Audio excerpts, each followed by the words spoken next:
ആവിയിൽ വേവിച്ചെടുത്ത് വളരെ എളുപ്പത്തിൽ തയ്യാറാക്കിയെടുക്കാൻ വേണ്ടി പറ്റുന്ന നല്ല ടേസ്റ്റി ആയിട്ടുള്ള ഹെൽത്തി ആയിട്ടുള്ള ഒരു റെസിപ്പിയുമായിട്ടാണ് ഇന്ന് വന്നിരിക്കുന്നത്. മിക്സിയിൽ ഒന്ന് കറക്കി നമുക്കിത് തയ്യാറാക്കിയെടുക്കാം. അതിനായിട്ട് മിക്സറിന്റെ ചെറിയ ജാർ ഇവിടെ എടുത്തിട്ടുണ്ട്. അതിലേക്ക് 1 കപ്പ് വറുത്ത നല്ല ഫൈൻ ആയിട്ടുള്ള അരിപ്പൊടിയാണ് ചേർത്ത് കൊടുത്തിരിക്കുന്നത്. പത്തിരിപ്പൊടി എന്ന് പറഞ്ഞിട്ട് കടയിൽ നിന്ന് വാങ്ങി കിട്ടുന്ന ആ ഒരു പൊടിയാണ് എടുത്തിരിക്കുന്നത്. ഇനി ഇതിലേക്ക് 125 ഗ്രാം ക്യാരറ്റാണ് ചേർത്ത് കൊടുക്കുന്നത്. ഇത് വേവിച്ചിട്ടൊന്നുമില്ല, പച്ചയായിട്ടുള്ള ക്യാരറ്റാണ്. ഇത് ക്ലീൻ ചെയ്യുന്നതിന് മുന്നേ ഉള്ള അളവാണ് 125 ഗ്രാം. അത് ഇതുപോലെ കട്ട് ചെയ്ത് ഇതിന്റെ കൂടി ഇട്ട് കൊടുത്തിട്ടുണ്ട്. ഇനി ഇതിലേക്ക് 2 ടേബിൾ സ്പൂൺ പാൽപ്പൊടി ചേർക്കുന്നുണ്ട്. നിങ്ങൾ പാല് ചേർത്താണ് ഇത് അരക്കാൻ വേണ്ടി പോകുന്നുണ്ടെങ്കിൽ ഈ ഒരു പാൽപ്പൊടി സ്കിപ്പ് ചെയ്യാവുന്നതാണ്. അതുപോലെ തന്നെ ഇതിലേക്ക് 2 ടേബിൾ സ്പൂൺ കോൺഫ്ലോറും കൂടെ ചേർക്കുന്നുണ്ട്. ഇതിന് പകരം 2 ടേബിൾ സ്പൂൺ മൈദ വേണമെങ്കിലും ചേർക്കാവുന്നതാണ്.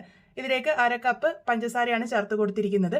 ഇതിലേക്ക് 1/2 ടീസ്പൂൺ വാനില എസൻസും കൂടെ ചേർത്ത് കൊടുക്കാം. കൂടെ തന്നെ 1/2 കപ്പ് വെള്ളം ചേർത്തിട്ടുണ്ട്.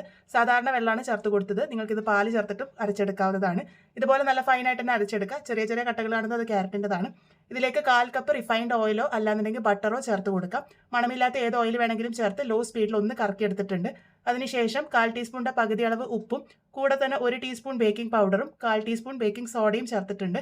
മുട്ടയില്ലാതെ തയ്യാറാക്കുന്നത് കൊണ്ട് തന്നെ ഇതിലേക്ക് ബേക്കിംഗ് പൗഡറും ബേക്കിംഗ് സോഡയും ആവശ്യമുണ്ട്. ഇതിലേക്ക് 1/2 ടീസ്പൂൺ വിനാഗിരിയോ അല്ലാന്നുണ്ടെങ്കിൽ ചെറുനാരങ്ങ നീരോ ചേർത്ത് ലോ സ്പീഡിൽ ഒന്ന് കറക്കിയെടുത്തിട്ടുണ്ട്. ബാറ്റർ ഈ ഒരു കൺസിസ്റ്റൻസിയിലാണ് വേണ്ടത്.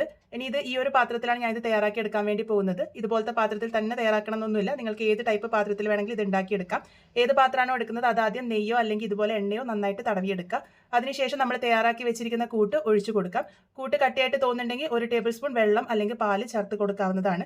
കൺസിസ്റ്റൻസി ഞാനിവിടെ കാണിച്ചു തന്നിട്ടുണ്ട്. ഈ ഒരു രീതിക്ക് വേണം. ഇനി ഈ ഒരു പാത്രത്തിൽ 1/4 ഭാഗത്തോളം നമുക്ക് കൂട്ട് ഒഴിച്ചു കൊടുക്കാം. കൂട്ട് ഒഴിച്ചു കൊടുത്തതിന് ശേഷം ഒന്ന് നന്നായിട്ട് ടാപ്പ് ചെയ്തെടുക്കണം. ടാപ്പ് ചെയ്തെടുത്തിട്ട് വേണം ഇതിന്റെ മുകളിലേക്കായിട്ട് ക്യാരറ്റ് ഗ്രേറ്റ് ചെയ്തത് ഇട്ട് കൊടുക്കുന്നത്. ആദ്യം ഞാൻ ടാപ്പ് ചെയ്തിരുന്നു. ആ ഒരു വീഡിയോ സ്കിപ്പ് ആയതുകൊണ്ട് വീണ്ടും ഞാൻ ഇവിടെ ടാപ്പ് ചെയ്ത് കാണിച്ചത്. അപ്പോൾ അതിന്റെ മുകളിലേക്ക് ഗ്രേറ്റ് ചെയ്ത ക്യാരറ്റും കൂടി ഇട്ട് കൊടുത്തിട്ടുണ്ട്. കാണാൻ ഒരു ഭംഗിക്ക് വേണ്ടിയിട്ടാണ്. ഇട്ട് കൊടുത്തില്ലെങ്കിലും കുഴപ്പമൊന്നുമില്ല. ഇനി ഇത് ആവിയിൽ വേവിച്ചെടുക്കാം. അതിനായിട്ട് സ്റ്റീമർ നേരത്തെ തന്നെ വെള്ളം ഒഴിച്ച് ആവി വരാൻ വേണ്ടി വെച്ചിരുന്നു. ആവി നല്ലപോലെ വന്നതിന് ശേഷം നമ്മൾ തയ്യാറാക്കി വെച്ചിരിക്കുന്ന പാത്രങ്ങൾ ഓരോന്നായിട്ട് വെച്ച് കൊടുക്കാം.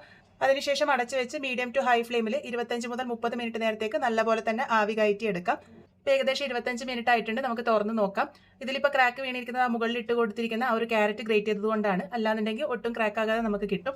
ഇതുപോലെ ടൂത്ത് പിക്കോ സ്ക്യൂറോ ഉപയോഗിച്ച് കുത്തി നോക്കുക. നീറ്റായിട്ട് വരുന്നില്ലെങ്കിൽ മാത്രം എക്സ്ട്രാ ടൈം വെച്ചാൽ മതി. ഇത് ചൂട് നല്ലപോലെ ആറി വന്നതിന് ശേഷം വേണം ഡിമോൾഡ് ചെയ്തെടുക്കാൻ വേണ്ടിയിട്ട്. ഇപ്പോൾ ഇതിന്റെ ചൂടൊക്കെ നല്ലപോലെ തന്നെ ആറി വന്നിട്ടുണ്ട്. അതിനുശേഷം നമുക്ക് ഡിമോൾഡ് ചെയ്തെടുക്കാം. അരികുകൾ ഇതുപോലെ ഒന്ന് വിടിച്ചതിന് ശേഷം കയ്യിലേക്ക് വെച്ച് ടാപ്പ് ചെയ്യുമ്പോൾ ഈസി ആയിട്ട് നമുക്ക് ഡിമോൾഡ് ചെയ്തെടുക്കാൻ വേണ്ടി പറ്റും. എണ്ണയാക്കിയത് കൊണ്ട് തന്നെ ഒട്ടും പാത്രത്തിൽ പറ്റിപ്പിടിക്കൊന്നുമില്ല. ഒന്ന് ടാപ്പ് ചെയ്യുമ്പോൾ തന്നെ നമുക്ക് കിട്ടും. അപ്പോൾ ഇത് വളരെ ടേസ്റ്റി ആയിട്ടുള്ള ക്യാരറ്റ് കൊണ്ടുള്ള നമ്മളുടെ കേക്ക് ഇവിടെ റെഡി ആയിട്ടുണ്ട്. ഉണ്ടാക്കിയിരിക്കുന്നത് ആവിയിൽ വേവിച്ചിട്ടാണ്. അതുപോലെ തന്നെ മൈദ ഒന്നും ചേർക്കാതെയാണ് ഇത് തയ്യാറാക്കി എടുത്തിരിക്കുന്നത്. നല്ല സ്പോഞ്ചി ആയിട്ട് തന്നെ നമുക്ക് കിട്ടിയിട്ടുണ്ട്. അതുപോലെ തന്നെ എല്ലാവരുടെയും വീട്ടിൽ സാധാരണഗതിയിലുള്ള ചേരുവകൾ ഉപയോഗിച്ചിട്ടാണ് ഇത് തയ്യാറാക്കി എടുത്തിരിക്കുന്നത്.